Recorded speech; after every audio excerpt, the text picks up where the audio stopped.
ইতিমধ্যেই আপনারা দেখেছেন ভোটার লিস্টের কাজ হয়েছে নভেম্বর ডিসেম্বর মাসে। আমি এমএলএ সহ ব্লকের সভাপতি যারা আছে তাদেরকে বলবো, কোথাও আমাদের কাজে যেন কোনো রকম শিথিলতা না আসে। তার কারণ বিজেপি যে করে হোক কিভাবে বাংলাকে কলুষিত করেছে আপনারা বিগত দিনে দেখেছেন।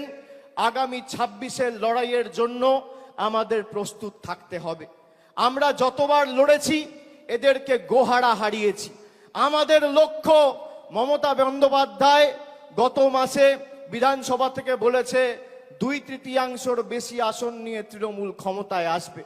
2/3 মানে 195 বা 196টা আসন। আমি আপনাদের বলবো, আমরা 214টা আসন 2021-এ পেয়েছিলাম।